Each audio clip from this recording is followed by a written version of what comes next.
the country whose title I've been so greatly privileged to bear during so much of my life and duty. Catherine, she became Queen Consort in recognition of her own loyal public service. No one in the room understood why a second crown had been placed right next to the throne. No press, no cameras, not a single statement issued beyond the palace gates. Only senior royals, veteran constitutional advisors, and a handful of officials summoned in silence. And then Catherine entered. She remained as composed as ever. There was no hint that within minutes every eye in the room would be fixed upon her. When King Charles III appeared, the atmosphere shifted instantly. He walked more slowly than usual. He paused, he glanced around the room, then his gaze settled firmly on Catherine. No one spoke. Charles had been through a period where health issues seemed to imbue every decision with added significance. And in that moment, this no longer felt like a routine royal ceremony. It felt like a king contemplating the time he had left, the responsibilities he bore, and the legacy he wished to leave behind. After a few seconds of breathless silence, Charles turned. He walked straight toward the second crown. A few people in the room began to exchange glances. Catherine remained motionless. Charles reached out toward the crown. And this is where the story takes a truly remarkable turn. For what he was about to do concerned not only Catherine.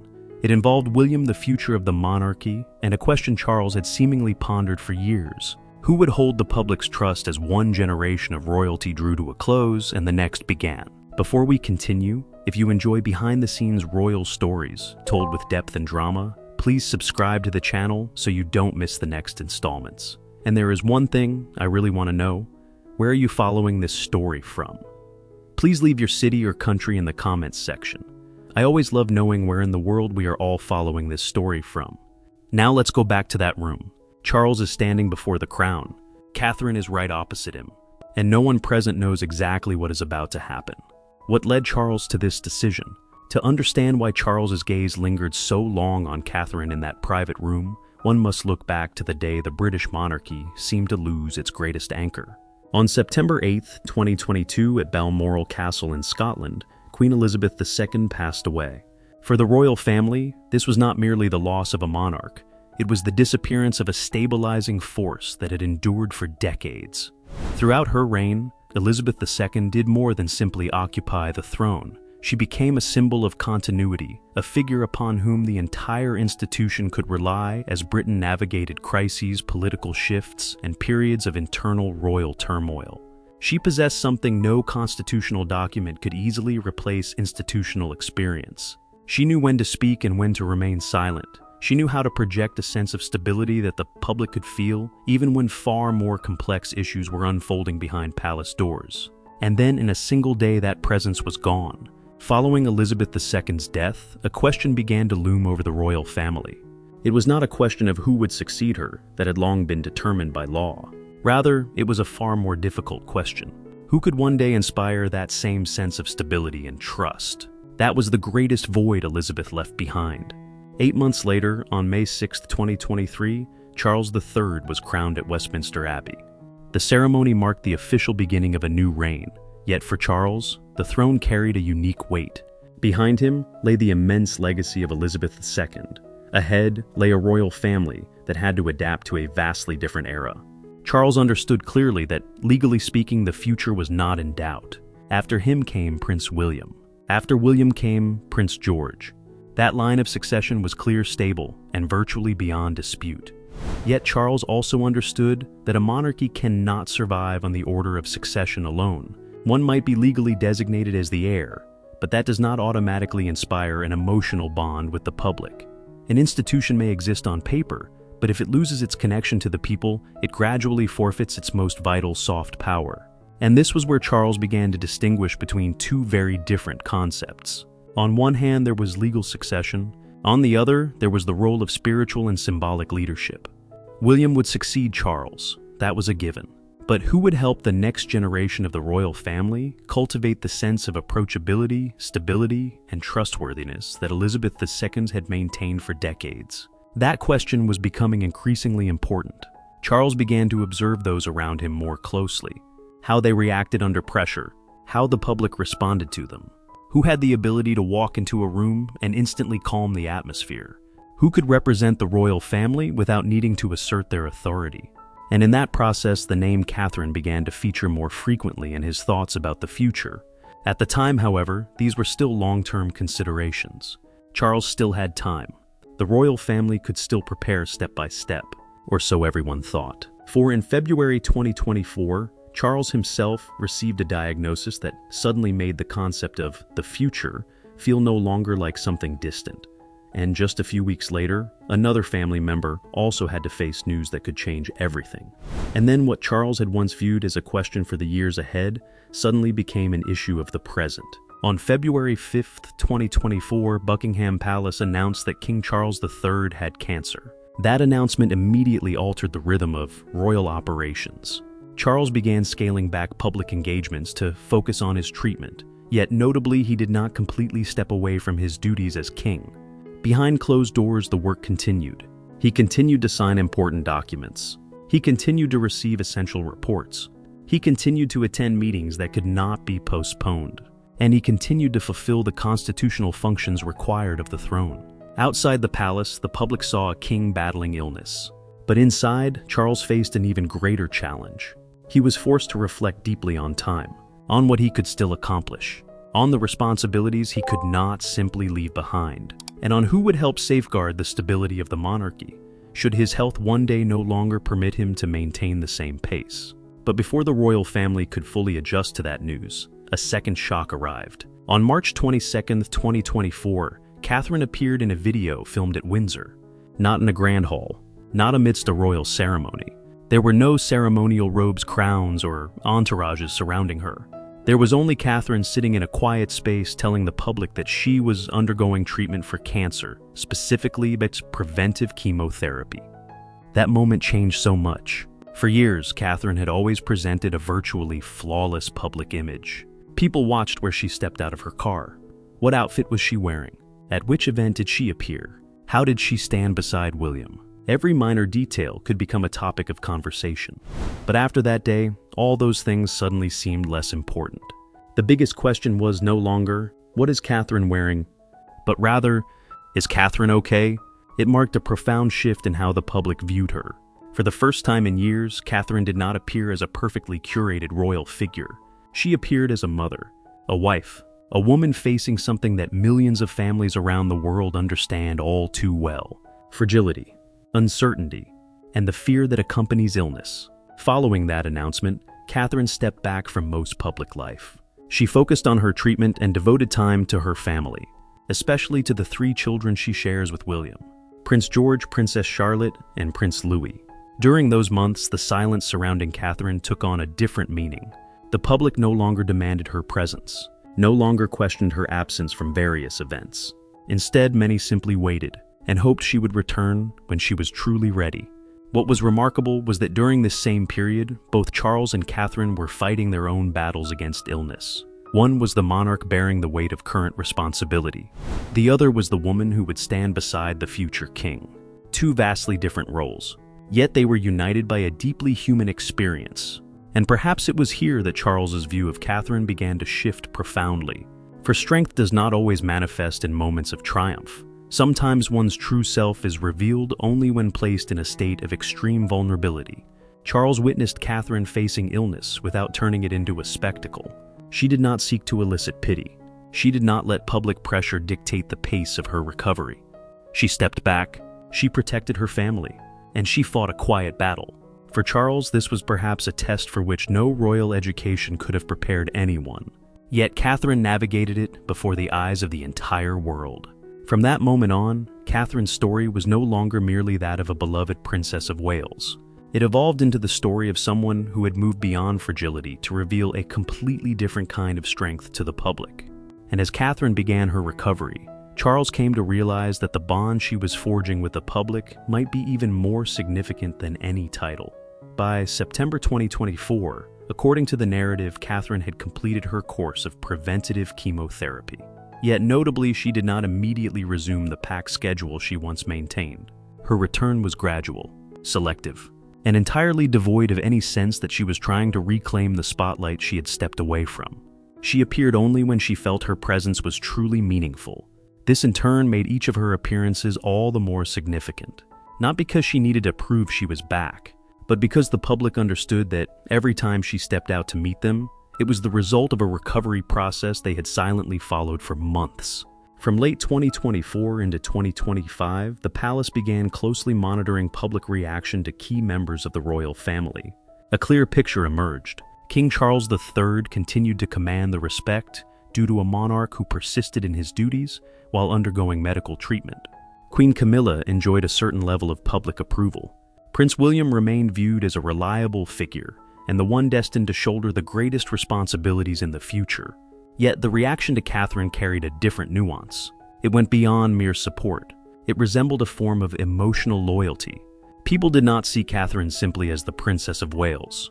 They felt they had journeyed with her through various stages of her life. They had seen a young Catherine enter into a relationship with William. They witnessed their marriage mature. They saw her become a mother. They watched her learn to navigate the immense pressure of the media and royal protocol. They saw her and her family weather the loss following the passing of Queen Elizabeth II. And then they saw a completely different Catherine. It was not the Catherine of gown ceremonies or carefully curated photographs. Instead, it was a Catherine battling illness, protecting her family, striving for recovery, and then step by step making her return. It was this very process that transformed the relationship between Catherine and the public. She was no longer merely someone they followed.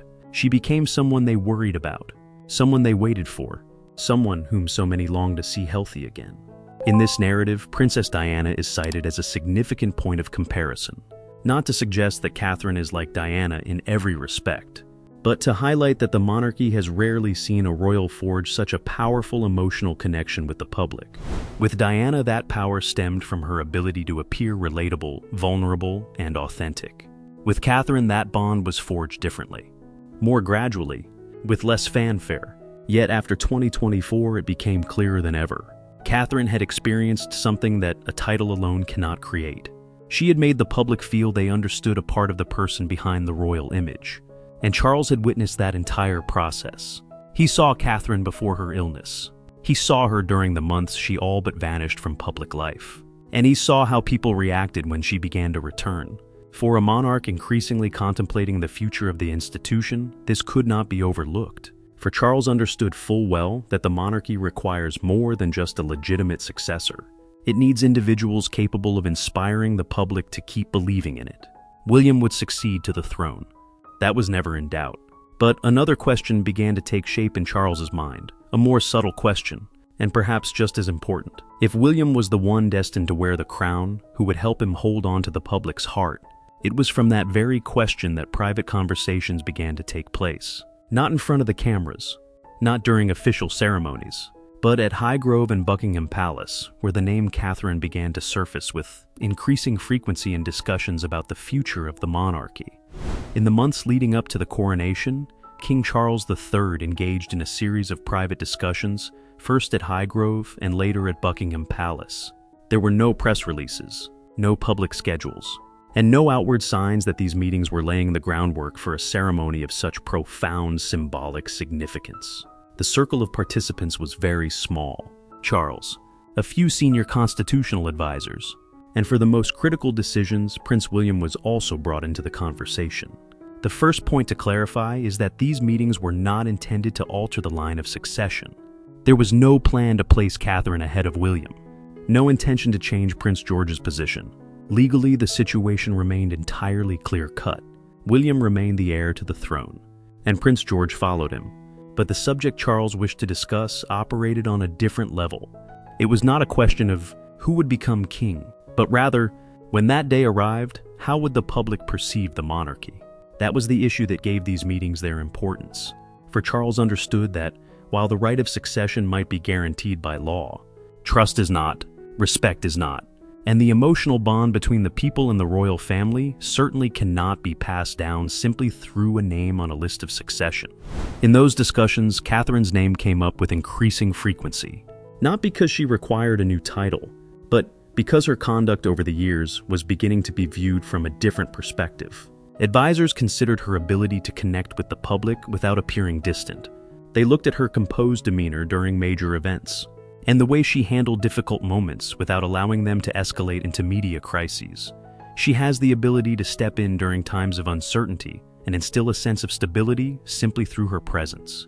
And following her battle with illness, those qualities seem to have become even more pronounced. Catherine is viewed as more than just an influential figure in fashion or culture.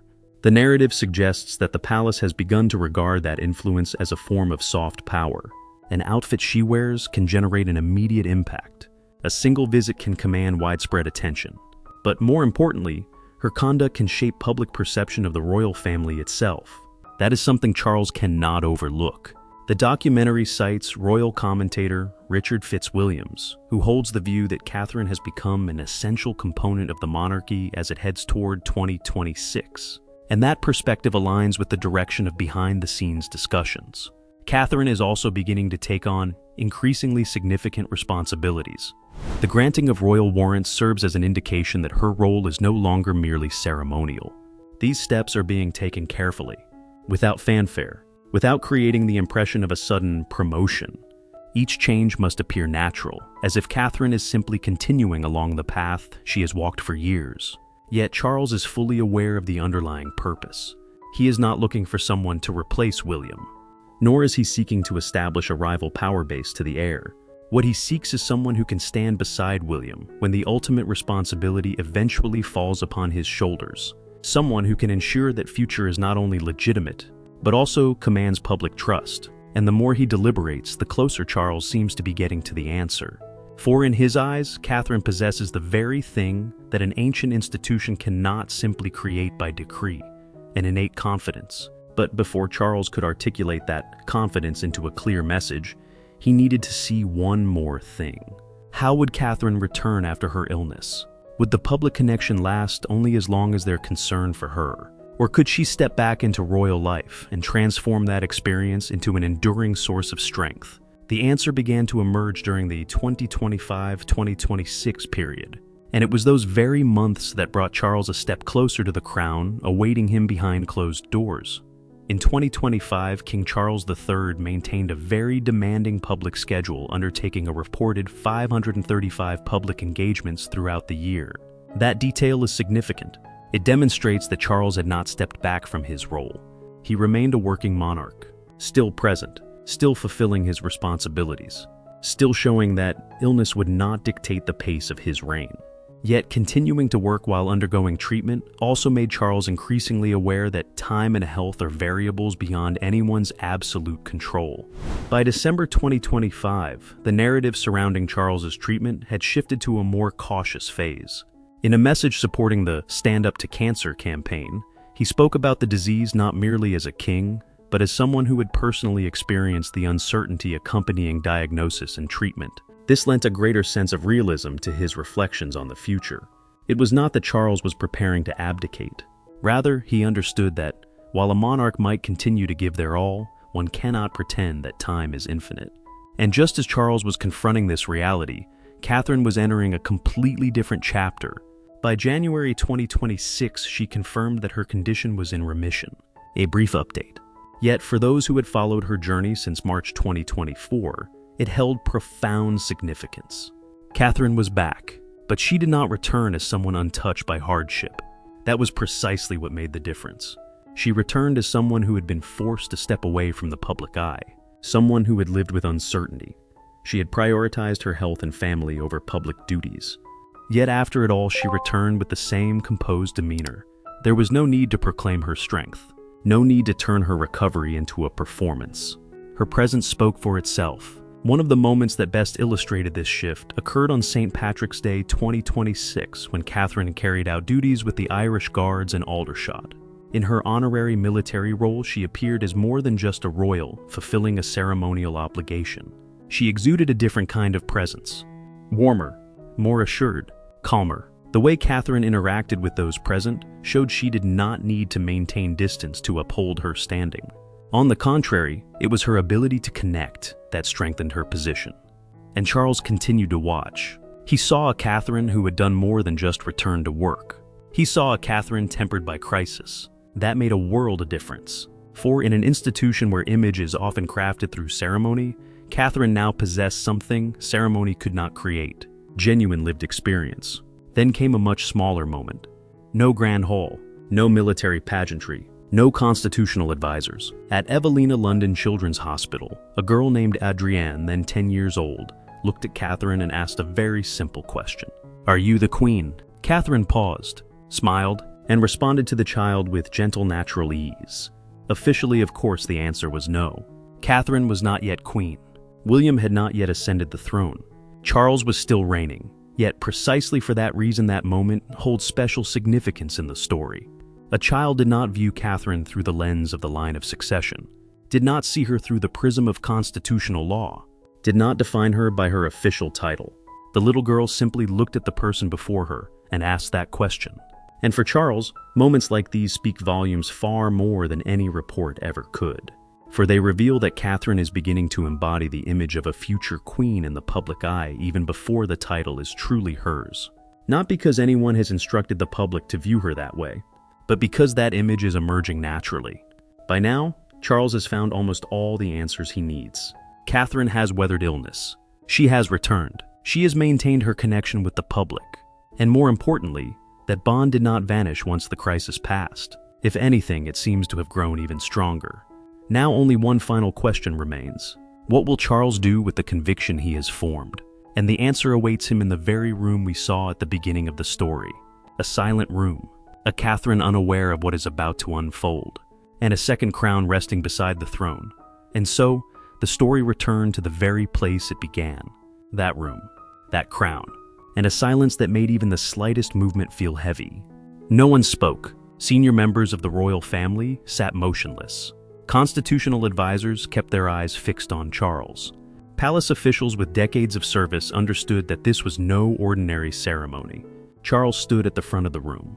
He was in no rush. He looked around. Then his gaze settled on Catherine. She remained still. She did not step forward. She did not speak. There was no sign that she knew what was about to happen. Charles turned. He walked toward the second crown, resting beside the throne. Each step was slow, deliberate. No one in the room seemed willing to break the moment. Glances were exchanged. Some looked at the crown. Some looked at Catherine. Others looked at William. But Charles looked at no one else. He paused before the crown. The silence stretched on. Then he reached out toward it.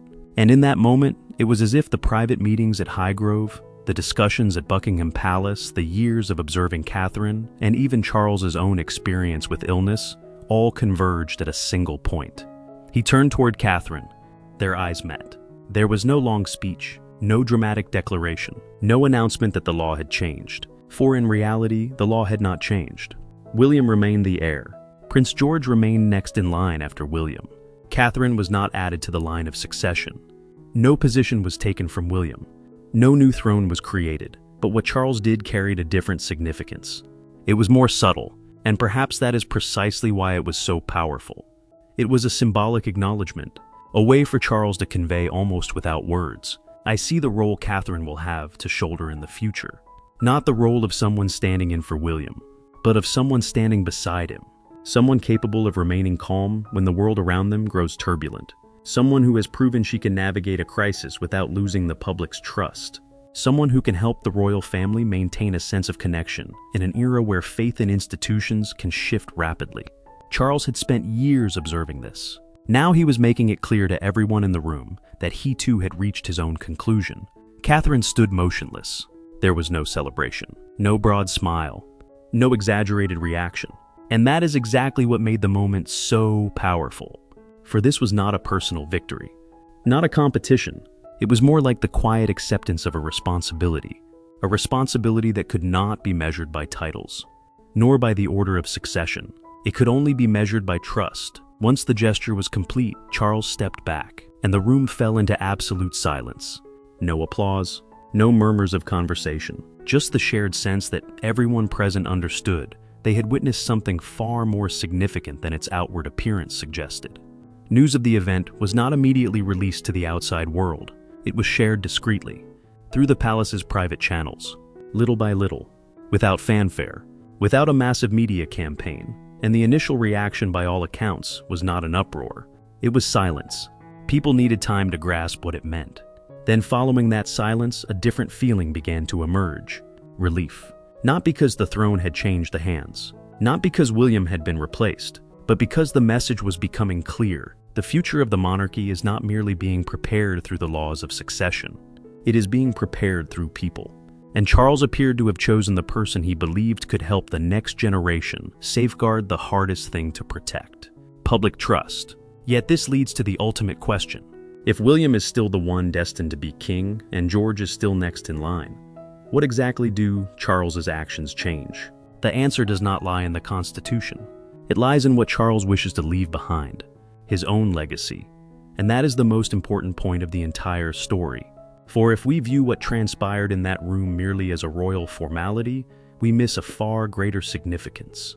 Prince William remains the heir to Charles. Prince George follows William in the line of succession. No laws have been altered. No order of succession has been upended. No new title has been created for Catherine. Yet Charles appears to have done something more subtle. He has identified the person capable of helping the next generation preserve what the law cannot guarantee: stability, closeness, trust, and most importantly, an emotional connection with the public. To understand why this matters, we must look back at Queen Elizabeth II's. For decades, Elizabeth's power stemmed from more than just the throne. She did not need to make daily appearances to demonstrate her authority. Her very presence created a sense of continuity. The people knew that, regardless of changes in government, societal upheaval, or crises facing the monarchy, Elizabeth remained a constant. That is a form of power no legal document can create. Charles understands this. He also understands that the next generation must find a way to build trust in the language of a new era. William will bear the responsibilities of a king. George represents the generation following William. But Catherine can play a different role. She can serve as a bridge between the monarchy and the public, someone close enough for people to relate to, yet stable enough to represent an institution that has endured for centuries. This is precisely why Princess Diana emerges as such a poignant point of comparison in this story. Diana demonstrated that the true power of a royal sometimes lies not in protocol, but in the moment an ordinary person looks at them and senses a human being behind the title. Catherine is not Diana. Her path is entirely different. Yet the lesson remains. A monarchy may possess palaces. It may have crowns. It may have traditions. But if it loses the ability to foster a sense of human connection, all those symbols eventually ring hollow. Perhaps that is precisely what Charles saw when he turned to Catherine, not merely a daughter-in-law, not just the Princess of Wales, not simply the woman who might one day stand as queen beside William.